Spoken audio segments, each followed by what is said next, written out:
Is it better now?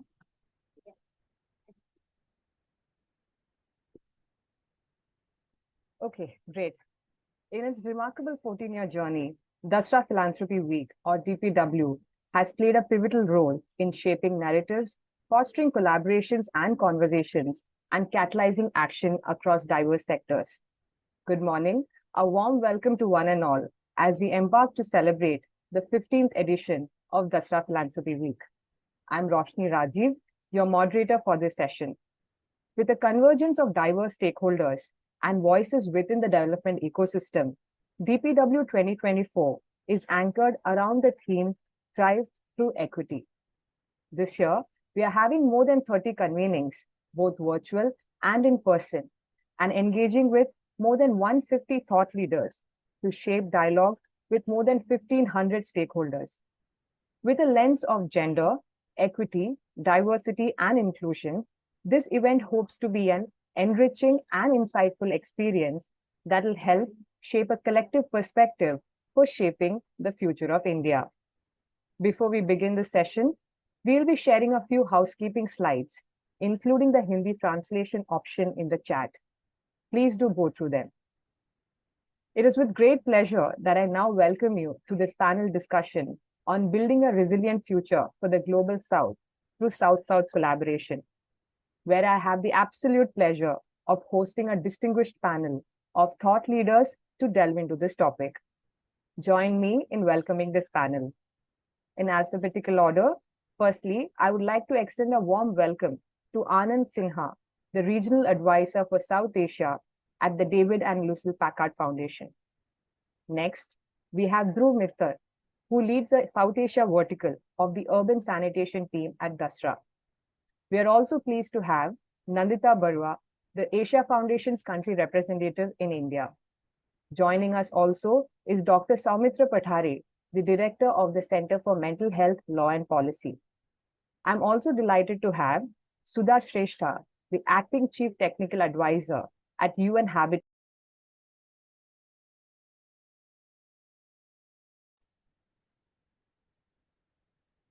and the Secretariat lead of the Citywide Inclusive Sanitation CWISE Alliance in Nepal. Thank you all panelists for joining us today.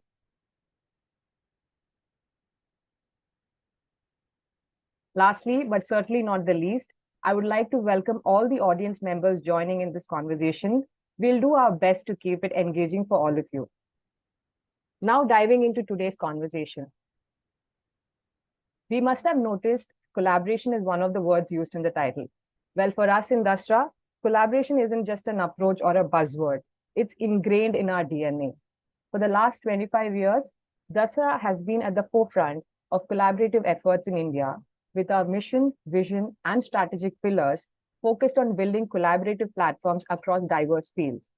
And now, as we look to the future, we are expanding our footprints to South Asia and Africa to cultivate global partnerships and stronger alliances within these ecosystems to drive transformative change in the Global South.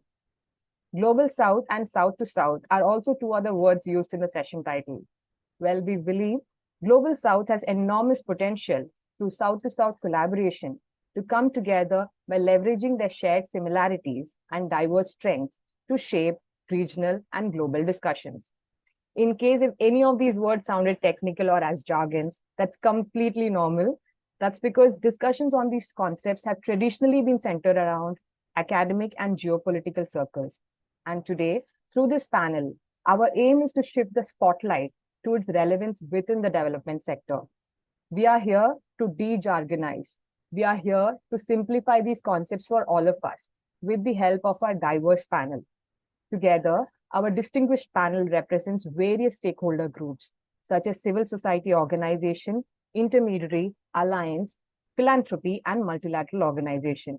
They bring a wealth of knowledge across sectoral themes, such as urban sanitation, mental health, women's safety, gender, digital infrastructure, adolescent health, youth leadership, and so much more. Leveraging this rich diversity, we will bring to you some real-world examples of how South-to-South collaboration happens on ground and demonstrate how to put this theory into practice. We'll be opening the floor for audience questions during the session. So please feel free to use the chat feature to post questions and participate in discussions. Well, as a moderator, I made a conscious decision not to try defining these concepts, given the magnitude and the gravitas of all that it includes. So I'll kick off this panel by having my esteemed panelists to do so. And I would like to open this panel with Nandita. Hi, Nandita. Hi, Roshni. Nandita, let's get the basics out of the way, right? What is Global South and what is Global North? And therefore, what is this South-South collaboration? A simple internet search results told me that Global South comprises of developing and least developed countries, and Global North are of developed countries. But is this definition as simple as it sounds, or are there nuances that we are really missing out on? And along with this framing, I would also love to hear why you think there is a need for collaborative action in the Global South. Over to you. Thanks, Roshni, and thanks, Dashra, for inviting me to this conversation, and not an easy one, to say the least. No, Global South is not linear, as it may seem like, because I think there are three things we need to keep in mind. Global South has multiple countries, some developed, some developing, some which are also today called the middle power countries.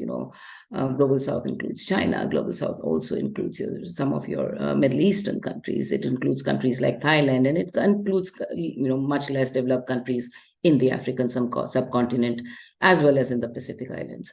So geographically, it's very vast. Geographically, it's not linear. But there have been these groupings to facilitate a voice which probably takes into consideration things that are similar within the Global South versus the way the conversations around development issues on climate or health have happened with a larger, framing from the North, which again is not necessarily linear, but probably a little bit more linear than the South. Now, there is the geographic Global South, which includes, like I said, the whole length and breadth of countries on the southern side. At the same time, there is also a geopolitical Global South, which is very alliance and strategy driven. And countries can group together to decide that this is a geopolitical Global South alliance from countries in this geography. And it would vary depending on what you are aligning for. Is it for development? Is it for certain political issues? Is it for economic, reasons, climate, you name it. But there is also a framework, which is actually interestingly somewhat more linear than the other two, is the framework for Global South's development cooperation specifically. And I think what we need to understand in that is that there has been this large understanding that Southern countries, whether they are in the realm of developing or middle power, have certain common needs and priorities, have certain national and sub-regional interests that can be aligned. And I think if I am to put it in perspective, let's look at, and again, Global South is not a new definition. The principles started with NAM. They've, went off to Bapa and Bandung. And so it's the whole issue of, Global South's need for sovereignty, integrity, respect, equity, equality. These are enshrined in many past alliances. It's how it's coming together in this fast changing world order today. Which is actually quite fractious if we look at it from both the political and economic side.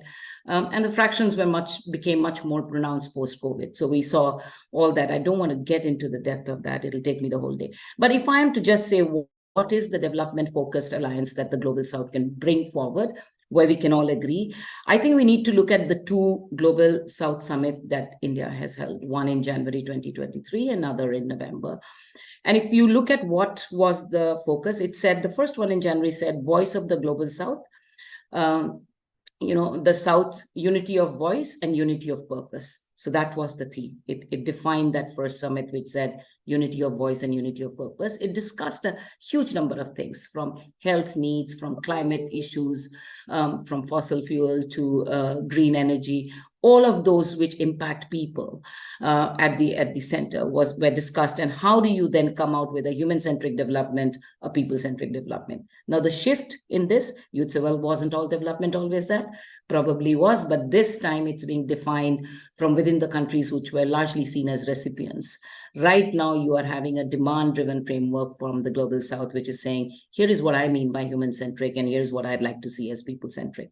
That, for example, was the first framing. In the interest of time, I will go to the second event, which happened in November 2023. And the slogan there was together for everyone's growth with everyone's trust, and it said Global South together for one future.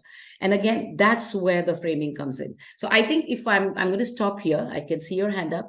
I think if we are to look at it, the Global South framing for development is probably the one we could focus on as a collective to come together with certain perspectives that apply across, keeping aside hegemonic tendencies of certain countries in the Global South. Thank you, Nandita, for simplifying those concepts for us and also giving us the regional and the geopolitical lens. Building on to Nandita's point, I would like to bring in Soumitra on what South-to-South collaboration means from a community's point of view by applying a community lens. Over to you, Soumitra. Thanks, Roshni. Thanks, Dasra, and congratulations for hosting this. I just wanted to take off from where Nandita left and give a slight, a slight different way of trying to understand the Global South. I mean, the traditional understanding has been at the level of countries. We think about countries, and that's what Nandita talked about. But if we just step back a bit, what is that also about? It is about power. It is who holds the power. It is about inclusion. It is basically about having a seat at the table when decisions are being made and whether people are being included in conversations. I think it's time to also redefine the Global South at the level of communities and at the level of people. And what do I mean by that? What I mean by that is we should use the notion of, or we should use the same metric to apply to communities and say, if communities are being marginalized in different areas of different parts of the world, whether they're marginalized because of gender, whether they're marginalized because of their sexual orientation, whether they're marginalized because of their race, or if they're marginalized, as in our country, because of their caste, then that is the Global South. And in that way, if you frame it, then you focus on people and you focus on communities. And if you frame it that way, actually, you'll realize that the Global South is not a homogeneous regional, this idea that the Global South boundaries are defined by country boundaries does not then make sense. So that the Global South, let's take India, for example, if you use the definition of communities and marginalization and the lack of power, then India has a Global North and a Global South within it. Just like if you were to go to the UK, you would have a Global North and a Global South in the UK. So, the notion of South and North really needs to be expanded to understand that it is about people, because that was the whole conversation about Global South when it started off, that it was about people, about giving people access to resources, giving people access to power, participation, inclusion. Now, why restrict that to country boundaries? Why not take it to its logical conclusion, which is that it is based on the notion of marginalization? And so I would argue that the Global South, if you had to use a metric of understanding Global South, then it is about communities which are marginalized for any reason. And these marginalized communities could live anywhere in the world. They could exist in what is traditionally called Global South, and they could equally exist in what are traditionally called Global North. And I think that would be a good lens to make it more people-focused and more community-focused. So I'll stop here, but I know that that's a very different way of looking at it. But in my work, that's how I would look at the Global North and the South, because I'll give you an example since I have a little time. The Global South and Global North issue has also led to this discussion on decolonization. The decolonization in global health. In my sector, global health. So decolonization, global health. And my worry with this whole decolonization debate in global health is that what we are going to end up replacing is replacing a group of powerful people in global North with another group of powerful people in the global South. And marginalized communities in the Global South for global health will never become part of the conversation. So if you're going to decolonize global health, then we should also be asking, how are we decolonizing health in the Global South? and not just say, oh, decolonizing global health means replacing global North leaders with global South leaders. Because what is global South? I mean, who is global South? I'll stop here because I can see your hand up there. Well, thank you, Soumitra.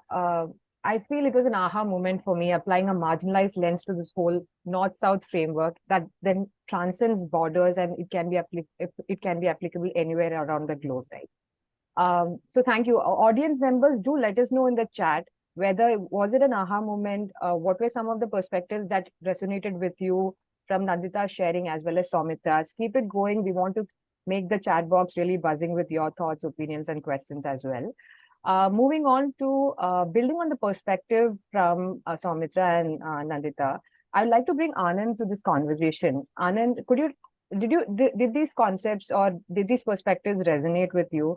And adding to the discussion, I would like to understand how philanthropy at a broad level is approaching this topic. Thank you. Thanks for inviting me to be part of this amazing panel, and congratulations on DPW. 15 years, did you say? Well done. Amazing run. Fantastic conversation and really amazing perspectives from my colleagues here. And I think, again, a lot of what both speakers are talking about resonate with me. And then when we think about South and global South, I think, many of the terms that we've heard, localization, decolonization, power sharing, these sort of intersect, I think, with that concept broadly. I think some of the struggles that we've had with the South-South term is that it tends to focus on geography, it tends to focus on sort of, North versus South, more than the other axes of power. And this is essentially about power. Where does power rest? And I think, again, to the question that you pointed at me about sort of the role of philanthropy, I think philanthropy needs to recognize that it's always going to be the North. Doesn't matter where it comes from, right? Doesn't matter if it comes from India, from California, from Geneva, from wherever. Because it is about the power of resources, right? And how do you respectfully use that power of resources and understand the role that you have and the influence that philanthropy has?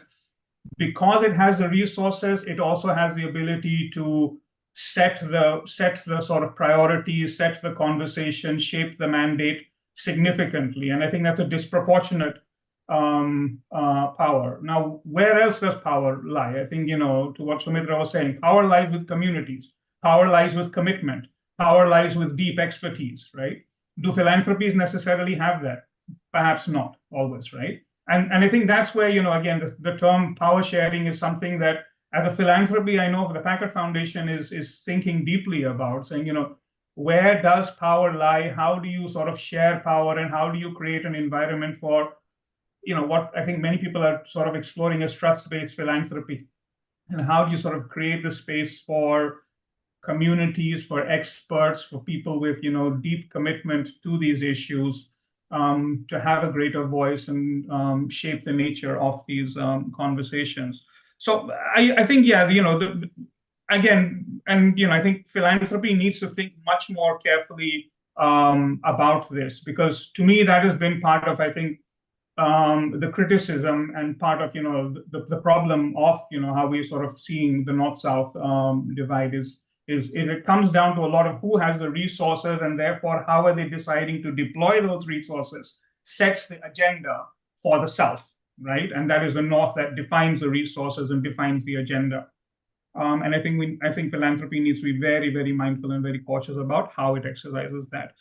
I think, again, the need for sort of greater collaboration, South-South is abundantly clear, but I think it is coming down to more an issue of thinking about power sharing and thinking about sort of more respectful means of providing support and providing resources to the partners that we work with and to the issues that we want to focus on. Just to, again, reiterate the point that Soumitra made, is that two of the issues that we've sort of been thinking about when you think about decolonization, one is to say that is everything that comes from the North bad, right? And many times we've said, no, let's look at, some of the values that, we see when we're trying to talk about rights, right? And, maybe sort of gender-based, gender equality and things like that. Are those seen as more Western values, Eastern values, traditional values? Where do they come from? It's hard to define it, right? But let's not sort of put everything down as being a North versus South debate. And I think the other one is, when we think about decolonization and power sharing, it's the same thing, Soumitra was saying was,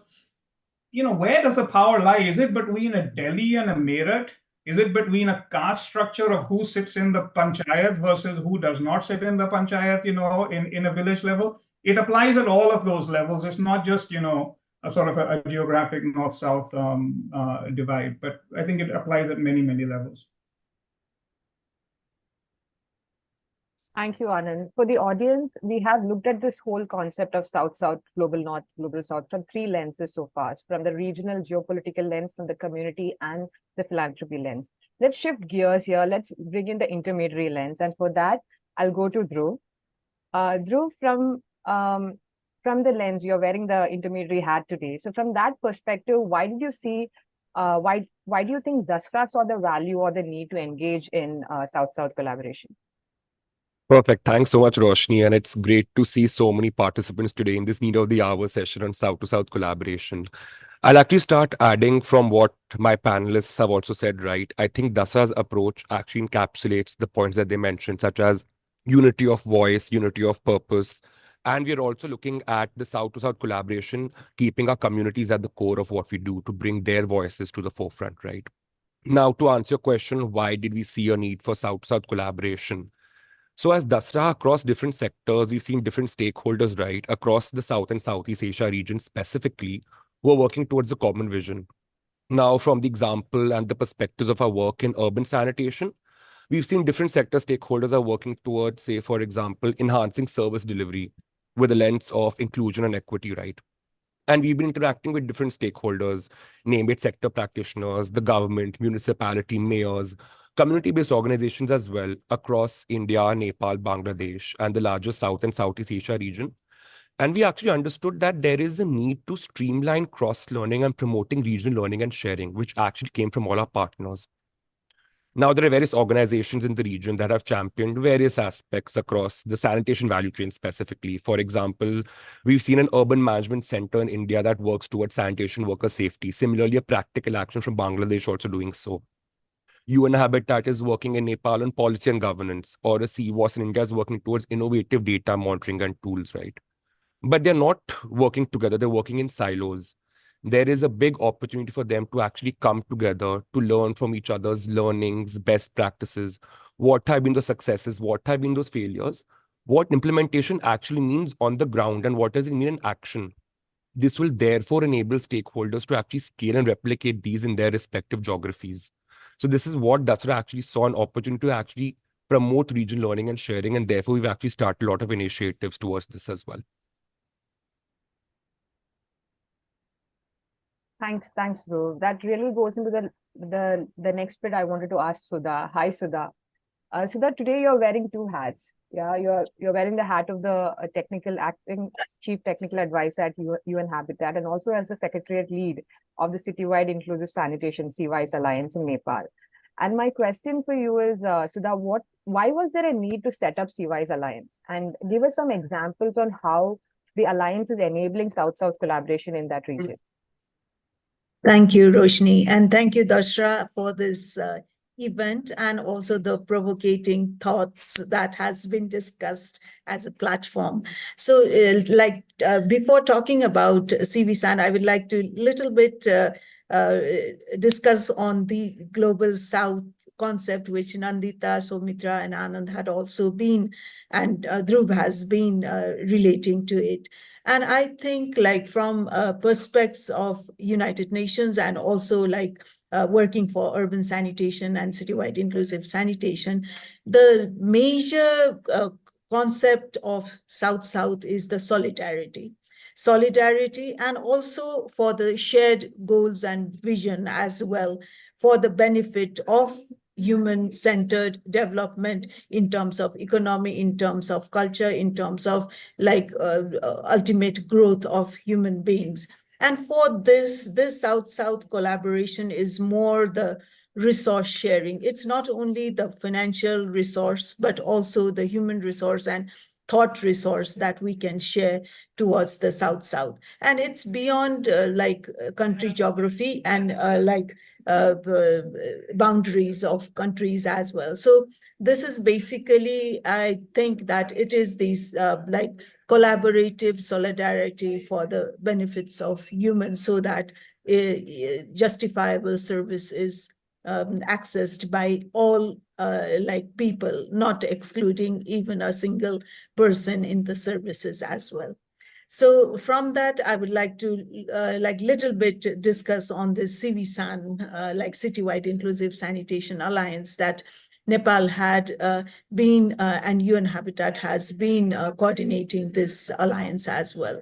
So this alliance had been a very instrumental, like collective forums for South-South collaboration as well. And it is because, one, I think it is basically the collective learning and sharing that we had been able to, like we are still in like crawling stage, that we were born in 2022, early 2022.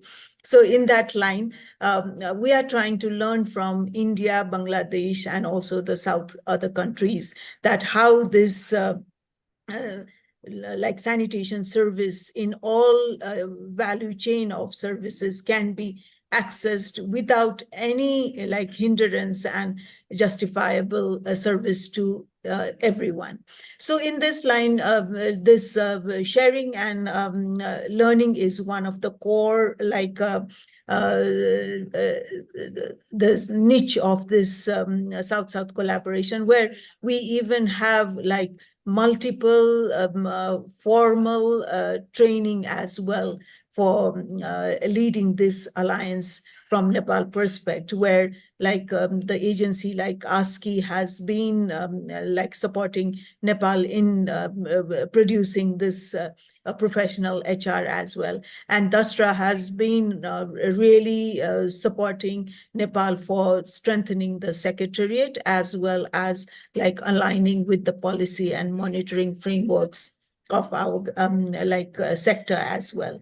And also like we have been collaborating for the regional hub as well, so that it can sustain for like continued learning and sharing platform, as well as for the solidarity to represent South Asia in totality at the global forums as well. So these are some of the opportunities that we have been capturing since we has established. And regarding, there are lots of like further opportunities that we really look forward for as well. So in this opportunity, definitely the cross learnings, the regional hub for regional initiations, as well as the global regional representation at the global forums as well. So since our focus is more on urban sanitation and like safely managed sanitation, looking the affordable, justifiable service in all the value chains of sanitation services, we are collaborating in that. And I guess, and I really hope that we are in solidarity at the regional level for people-centric services as well. So Roshni, I think I will stop here. Thank you so much, Sudhaji. Just checking, Dhruv, if you would like to come in here to build on what Sudha just shared and expand on how DASRA is enabling the collaborative action with some examples, and maybe even some of the priority areas that you're looking for the future. Sure, thanks, Roshni. I'll actually add to what Sudhaji said. So CVSAN Alliance is the key partner for DASRA in the South Asia region, right? I'll just start from last year of how DASRA actually began its journey in the South Asia region. So we actually started a landscaping study in Nepal and Bangladesh through interaction with our partners, different sector stakeholders as well, such as the government, to actually understand what is the ecosystem looking like in inclusive sanitation, right? And these interactions actually brought about the need for two key aspects. The first one is, how do we build a communities of practice? Now, what does a communities of practice mean? It essentially means how we strengthening collaborative platforms in Nepal and Bangladesh that are actually working towards a common vision, which is driving the entire inclusive sanitation narrative forward, right? But there was also a need to actually start codifying some of the best practices that are already on the ground through knowledge, which can therefore be disseminated through a streamlined cross-learning platform. And these are the two aspects now Dasra is very closely working with all of our partners. So the first one is now we are working with local secretariat partners who actually anchor collaborative platforms in Nepal and Bangladesh on, say, for example, how do you build their long-term strategy to achieve their policy agenda, or what is the robust operating model or a structure look like? And therefore, how do you start building the credibility of these alliances, right? And the second is also how do we start working with our local secretariat partners, such as Sudhaji, who's right here, who leads the CYS Alliance also, on how do you actually lead the alliance towards its strategic vision, right? See, there's a couple of things with regards to alliance strengthening, which is a key part of our South-to-South collaboration. Now, lastly, we've also established the South-to-South Cross-Learning Hub, which actually has a member base of over 150 plus stakeholders across 8 countries in India, Nepal, Bangladesh, Thailand, Indonesia, China, etc., that actually are working towards a common goal, but there was no streamlined method of actually learning and sharing with each other. So there are key objectives of this hub, right? The first one is actually how do you provide a platform for continuous learning and sharing and provide that peer-to-peer dialogue? That's A. B is how do we actually build a narrative for inclusive sanitation and the story in South Asia, which can therefore be represented at global and regional forums as well. And third is how do we actually codify and aggregate the resources for our partners to easily access to mitigate knowledge gaps. So there may be a knowledge gap or learning priority in, okay, what is spatial planning approach for citywide inclusive sanitation? Or what does even inclusive sanitation mean, right? What are the interlinkages between climate and sanitation, right? And how do we actually start mitigating for some of these, right? And there are various organizations that are doing some stellar work in the region, but how does this all come together in a unified voice, right? To some of the discussions the panelists have already mentioned. Now, what we are doing is we've actually curated learning packages across different themes in the sanitation value chain, whether it be gender equity and social inclusion, policy and governance, private sector participation as well, right? With the main objective that there are countries who have a massive potential to actually advance development sector objectives, and they actually have the potential to scale and replicate these innovations and these solutions in their respective geographies. And how do we actually bring that together, right? So we actually do have continuous learning labs, exposure visits, where different sector practitioners and government stakeholders can also actually see how is this being done on the ground. Therefore, learning and continuously promoting that dialogue is something that we are also hoping to do in the next coming year as well. Now, in terms of the priorities, connecting to what I actually just now covered, right? The first is that, at least from the inclusive sanitation sector, it is a very dynamically changing environment. And there is a need to actually identify what are those knowledge gaps for our diverse sector stakeholders. And therefore, how do we, as Dasra, as an intermediary, keep refining and curating those learning priorities and the learning agenda for the sector? 2 is how do we ensure that there's a mechanism for continuous peer-to-peer networking, right? So how do we actually build those platforms using, say, data and tech as well, which actually would help us with the larger outreach to the larger region, right? And the third is how do we also continuously work with the alliances, right? And actually build their capabilities for them to actually push their policy agenda and champion inclusive sanitation without Dasra support in the future. So these are some of the priorities as well, encapsulated by our work as well. Thanks, Roshni. Well, thank you, Dhruv and Sudha. For the audience, we have just seen a South-South collaboration in action in the urban sanitation space. I want to explore some more real examples in other themes. Maybe I could come to you, Soumitra. Soumitra, focusing on mental health, can you share some interesting examples from your work of taking India's solutions to the world? And just to set some context for the audience, the organization CMHLP has worked extensively with state governments and national government. In fact, the National Mental Health Policy, which was published in 2014, CMHLP had a major role to play, and they have taken India's solutions to the world and applied it across. So let's hear from Soumitra. Thanks, Roshni. Well, I was going to refer to the national, India's Mental Health Care Act. We provided technical support and played a significant role in the drafting of that act. And recently, what has happened is that we've now been working with close to, at last count, around 15 different countries across the world to reform their mental health legislation. And these are countries in Africa, for example, Botswana, Seychelles, and countries in the Caribbean, where we are trying to work with PAHO, WHO, and with the country offices there to try and get them to reform their mental health legislation. In a sense, I think we bring a better understanding of what it means to provide mental health care. How can we protect rights of people with mental health problems in the context of low resources? In low resource settings, how can you, because usually the conversation goes, oh, if you want to protect rights, then you need a high levels of resources, or you get these very global north kind of solutions for it. And so we've been able to carry our experience from India to many of these countries. So that's one level at which is more at the level which Nandita talked about, which is country level, that. But let me give you another example, and this is a fascinating example of taking a global south solution to the global south in the global north.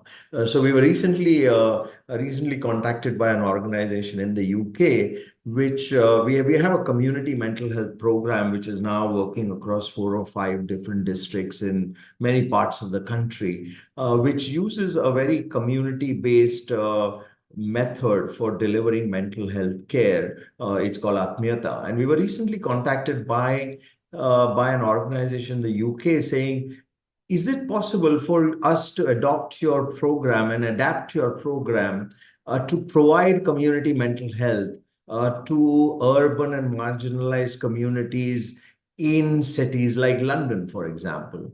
Can we adapt that and do it? And so we're having some fascinating conversation on seeing how we could take this solution to those marginalized communities. And this is a good example of not working at country levels, but working at the level of marginalization.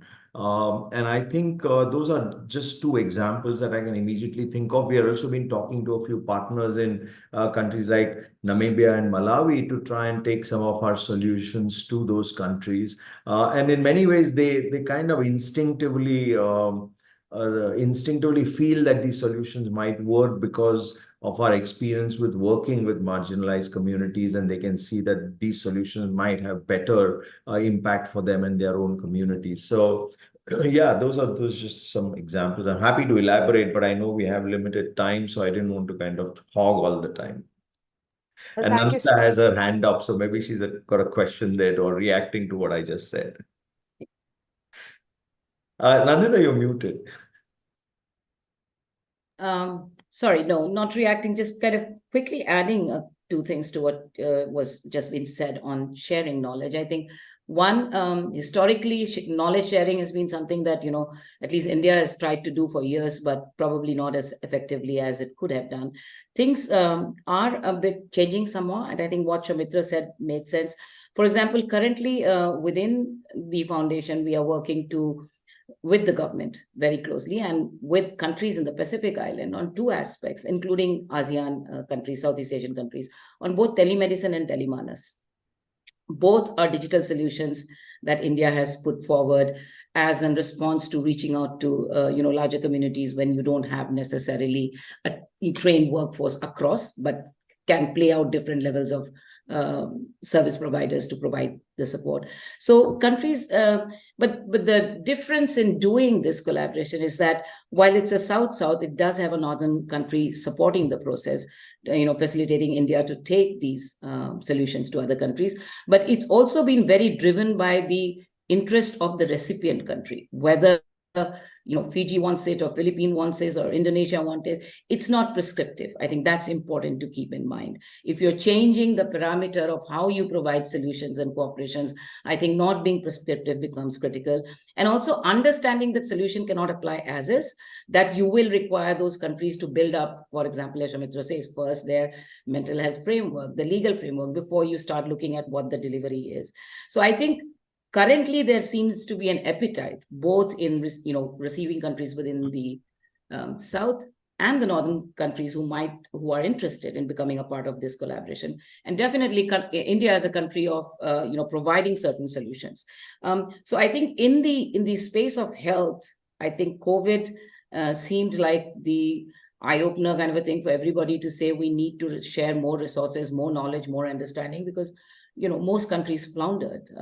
In fact, all countries floundered and had to come up with very quick solutions. So digital solutions have been something which I think the southern neighbors around us are looking for. And that also applies to your digital financial infrastructure, which actually is a solution being driven more north now, with whether it's the UPI, whether it's France or Sri Lanka, but in the neighborhood, but definitely beyond in the Middle East. So I think what you offer needs to be relevant to the country which wants to take it.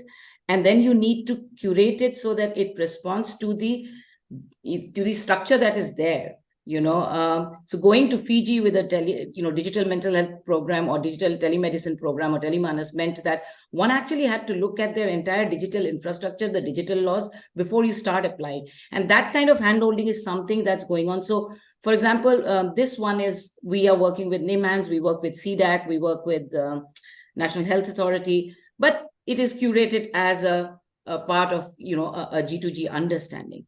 And the players can be multiple, which is the other interesting part. You can actually bring in civil society partners in both the recipient and the home country, technical institutes, academic partners. So it's opened up the space, if you look at collaboration, to provide solutions that would work, but definitely curate it and make it more demand-driven rather than supply-driven. Well, thank you, Nandita and Soumitra. For the audience, we have been hearing now real-world examples across urban sanitation, health, digital infrastructure, mental health. If you have specific questions around these themes or for the speakers, please do use the chat feature to communicate to us. Moving to Anand. Anand, understanding how philanthropy, some models of philanthropy that can enable, and you mentioned about the whole power privilege dynamic, balancing, building equity there. Could you give us some examples of the models of philanthropy or maybe potential ideas where we can enable more of such collaborative actions in order to build equity and balance it? Thank you. Really interesting discussion. So at the Packard Foundation for the last year and a bit, we've been sort of rethinking about our strategic priorities for the next 10 years. And one of the directions that the foundation is pivoting towards significantly is away from a very sort of deep place-based intervention. Like in India, for the last 20 years, we've focused most of our support on Bihar and saying, how do we really change reproductive health landscape and health landscape in a place like Bihar, because the need is significant, et cetera, et cetera. And now moving away and saying, okay, let's look at the region. Let's look at South Asia as a single region and think about what are the sort of interventions or needs that we can support at a regional level, for a multitude of reasons. One of the things that we've been doing a lot is talking to a lot of people and sort of bouncing off this idea of a regional strategy. And one of the things we've heard, and this is sort of maybe in a different sort of vein to what some of the speakers are talking about, is be careful about where India stands on this, right? We keep on hearing about India sort of, becoming an example that, that sets out, best practices for other countries in the region or globally. India wants to be positioned as a country that is sort of, that has solutions, that has best practices. And at the same time, the question is, who does India listen to, right? Who does India listen to? India wants to be heard by the world, but who does India listen to? And how do you sort of, it's not like India doesn't have problems. In the field of work that I work in reproductive health, our neighboring countries had a much broader set of, contraceptive methods available for 20 years. And it took only, it was only in 2015, 2016 that India sort of caught up with more modern contraceptives in its basket. It took, decades of advocacy in India to get that happen, whereas Bangladesh and Nepal and others were doing this for long ago. Nepal has a far more progressive reproductive health sort of, policy enabling abortion, access to safe abortion services than any other country in South Asia does, right? Again, so will India listen to those, and how do you make the platform that enables that kind of sharing across partners at an equal level? And I think that's one of the things that it is important to, again, maybe goes back to the fact that, where does power come from, right? And how do you share power even within a region of South-South collaboration, to be sensitive about that.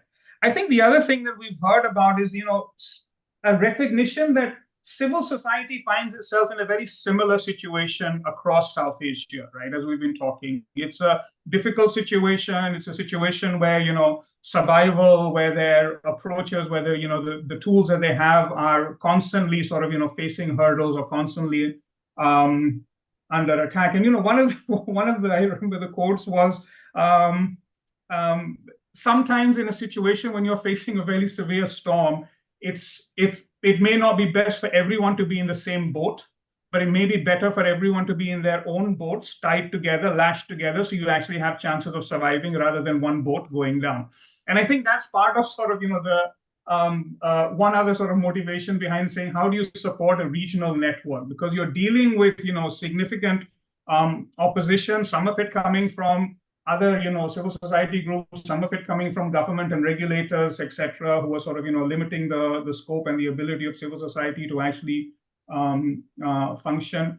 How do you sort of try and, navigate that environment? But again, is it best done by trying to operate deeply within one country's boundaries, or are you best placed to try and do something that is, again, more collaborative and building a network of safety across multiple countries? I think the other thing that's at a practice issue when we're thinking about power sharing is measuring this and how well we're doing and putting metrics to it. And I think this has often been a little bit problematic because a lot of the metrics to it comes down to saying, well, are you making grants to locally led organizations? Are you making grants to women-led organizations? Are we seeing enough representation of marginalized communities on the board? Are you saying, and these are great metrics, right? But at the same time, in each and every time, we've seen that the metrics, there's workarounds to these, right? And so it becomes easy to sort of fall into these pitfalls. We've had so many debates about saying, are you funding local organizations? And what do you mean by local, right? Is it something registered in country? Is it something led by a local person? Is it something whose values, sit? And is it someone who's been present there for a long time and has a depth of expertise? How do you go about measuring who's on the board? Do you have a question and saying, can I please understand, sexual orientation and the gender and the caste of all of your board members? And now I will give you a ranking on this to say, okay, fine, your board has representation on this. So I think that's the other thing. And I'm just talking about the practicalities of where the challenges have come as we've been thinking about sort of the regional approach to us as operating as a philanthropy in South Asia. Thank you, Anand. I want to quickly check before I move on to the Q&A if any of the speakers would like to respond to what Anand just shared. Okay, so we have got some questions. Let me just go through them. I think the first one is for the urban sanitation example that came up. It's about one notable outcome, if you could state, in the Sea-Wise Alliance so far due to the collaboration. And I think there is also a connected question, so I'll take that as well. How are you thinking about sustainability of these collaborative actions? Maybe Sudhaji, you could start, and then maybe Dhruv, you could add to that. Thank you, Roshni. Sustainability had always been the prominent priority and the discussion points when we start anything. But definitely when we talk about sustainability of South collaboration in terms of CIVISAN, Citywide Inclusive Sanitation Alliance, the first priority, I think, is the communication. Where there is no communication, then there is no collaboration. So we need to make effort to have this regional collaboration and dialogue that since we are in the same ecosystem, how do we collaborate for the benefit of people and the collaborative initiatives as well. And the second thing I would say is we are looking forward, and it has already been in the milestone for the regional hub as well, specifically urban sanitation and Sea-Wise hub at the regional level. So now we are into India and Bangladesh with much more coordination. So we are trying to expand that to other countries, South Asian countries as well. So this is one of the regional hub that we have been envisioning for solidarity on sanitation services, leaving no one behind, and for the justifiable services. And for this also, we need to have the regular interaction on thematic discussion as well. If there is no interaction, then it will definitely die out with the span of time. So then this is one of the major effort that we need to put into the regular interaction for make it sustained and lively and active at certain point. And also, like, we need to look into the milestones and achievements also that will trigger and motivate the hub and the collaboration as well. Otherwise, if we are only like talking and no action points, so these sort of milestones and the achievements celebration, that will definitely bring us into like sustaining the regional hub and the regional collaboration as well. So in this line, like it has been really like within these last 2 years, this collaboration had really moved forward with lots of like learning, sharing, and dialogues, policy, and other dialogues as well. So we look forward for the structured and even like mechanized system that will sustain our collaboration as well. Roshni, over to you. Thank you. I have one question for Soumitra. Soumitra, I'm just going to read it out. It's from Divya Mukund. With increasing constraints on civil society, academic institutions, media, what could be new or other ways to collectivize and organize such that the marginalized can accumulate and exercise power? I don't think that it is only an increasing constraint now. It always existed, okay, in different forms. Maybe it's different now and maybe become a bit more aware. There were always constraints. If the marginalized get organized in any time in the history of humanity, there will be constraints. So this is not something that is happening in 2024. But in fact, 2024, you have a great advantage, which we didn't have many centuries ago. And that great advantage is exactly what we are doing just now, is that we've got newer forms of communication. We've seen how digital technology has enabled us to actually converse across what would have been geographical boundaries. And I know that we complain about social media and all of that issues, but remember, the social media has actually democratized access to conversations which you didn't have before. Before, you had gatekeepers, and social media has just got rid of all the gatekeepers, and you can talk directly to people. And I think the way to do this is going to be learning from other movements. So, for example, and which is happening. Okay, I'm not trying to say that, oh, I've got this aha moment or something, but which is what I've seen, is like, for example, the anti-caste movement can learn from the anti-racism movement because there are so many similarities to it. Or let's take the health example. The mental health movement can learn a lot from the HIV movement. How did the HIV movement go about tackling some of the issues of stigma, discrimination, the lack of services, which is what mental health faces across the world. So I think using a lot of the tools that we have, especially some of these digital tools, is very important. I think not having a social media strategy. I mean, I don't mean strategy as are we getting our work out, but not having a social media strategy in terms of being able to link with other marginalized communities across the world is going to be a real handicap. If we want to really do that, if we really want to collectivize and all, it means using these tools which are available to cut across all kinds of boundaries and barriers. It's not an easy solution, and I'm not even trying to say that for example, governments won't try to stop that. Of course they will. All governments, all in the history of mankind, have done that all the time. So this is not going to be the first time they're doing that. But I think we do have a lot of tools to use at the moment. Thank you, Soumitra. The next question is open to the panel. So the question is, how do you go about building collaborative actions across countries where there's so much of similarity yet so much of diversity and geopolitics involved? Nandita, would you like to take that one?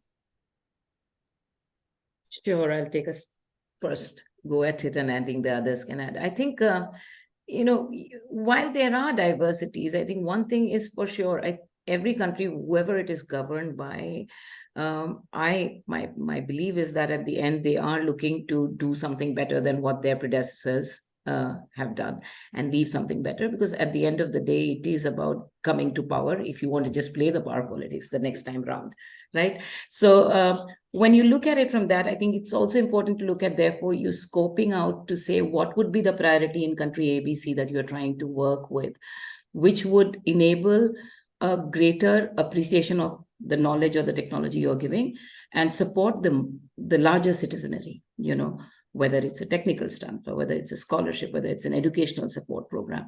And I think when you are able to get the conversation at the level of saying, okay, I'm not coming to you with, stepping back, the Northern donor-driven program largely initially in the earlier years have been very, very prescriptive. Like you decide this country doesn't have human rights, so you do a human rights program. You decide that this country's police force is not working well, so you design a program for police training and capacity. Now I think the narrative is there are things the countries want and would like to improve, and they can shop around. Let's not kid ourselves. We are not the only country where they would find solutions. There are many more countries, and Global South is not just India or South Asia. It's also Korea. It's also Japan. And solutions are there, and the desire to therefore work by these countries with other countries who are seeking solutions and support is high. So how you put forward what you could offer in the larger interest of the countries is what buys into it, irrespective. And I think we have seen that geopolitically, the world has taken very diverse stands against the global north, and yet it come together on things, whether it's about trade, whether it's about financial liquidity.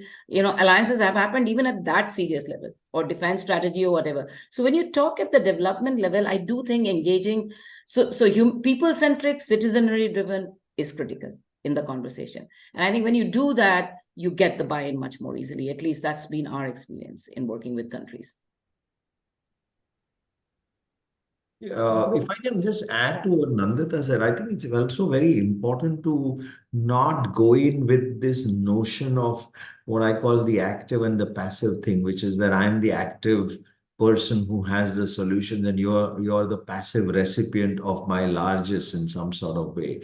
But to go in with and this is not something that just, I know in the past Global North funders have been accused of that. I see that happen in the Global South too, okay? That, you need to stop doing that and saying, I've got a solution, will work for you, just adopt it and do it.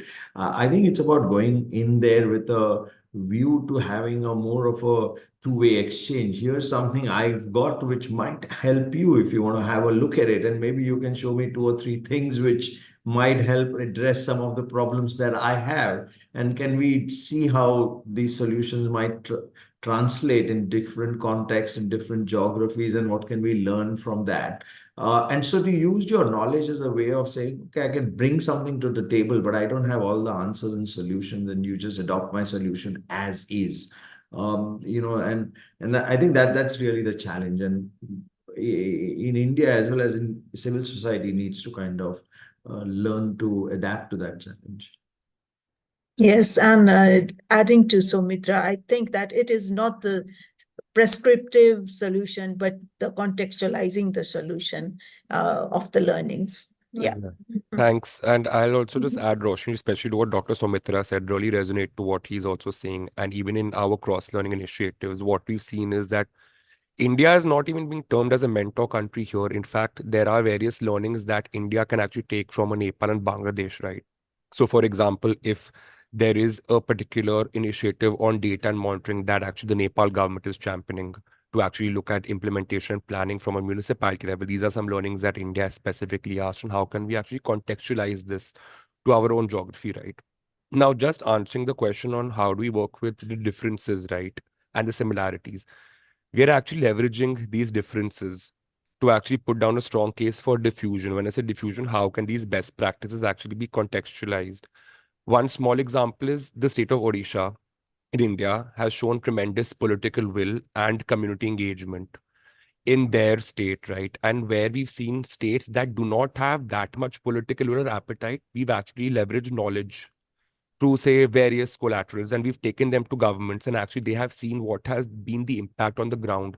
And therefore, we've actually seen a big transition in their political will as well. So we actually are looking at an approach where we are leveraging of course, similarities, but also differences at the same time. Yeah.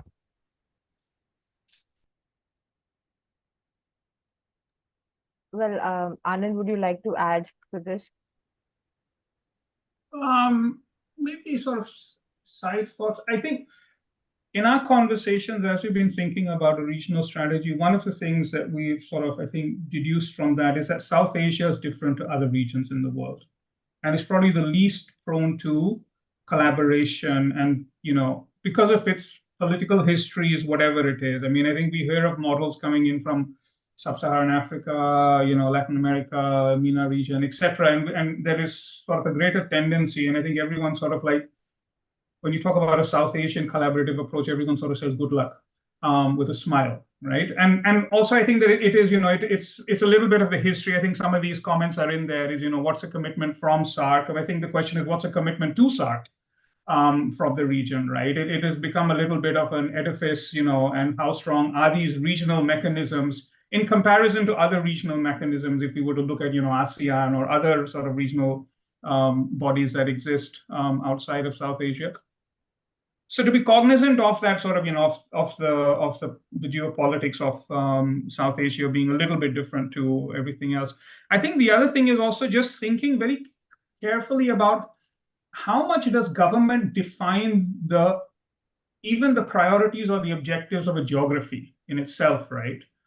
Typically, when you say, okay, I want to work across a region, then I will, meet with whom and whose voices are you taking in as you're trying to sort of define, what those priorities are. And is the primacy of the voice of government. And I think this is something that, philanthropy has been guilty of for many, many years. And we continue to do that, is that we continue to sort of, shape our priorities based on what government priorities are, and then align those as being the priorities of that geography, which usually are, quite close to what the priorities are, but are they really reflecting the voices, maybe more of civil society and a broader listening, exercise to understand what those are. But then again, I think part of the tension is that it's very rare to see governments interested in regional collaboration if it is not centering them, right? Is it purely for a regional effort versus centering their own interests? If there is, obviously,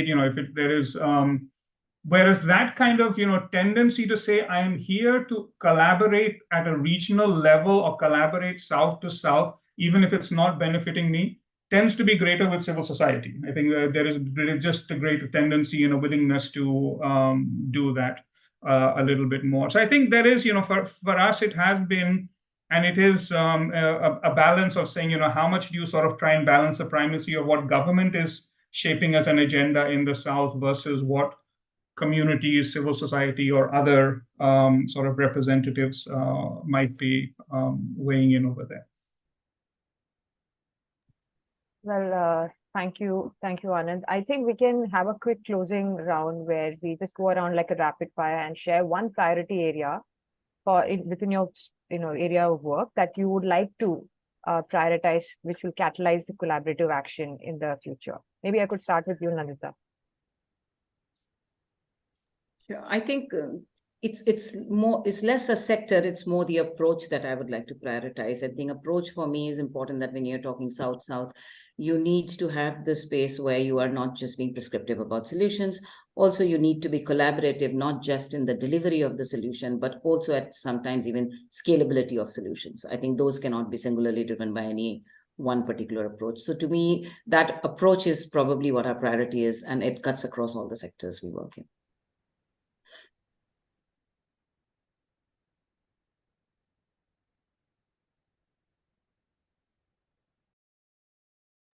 Maybe we could go around the room.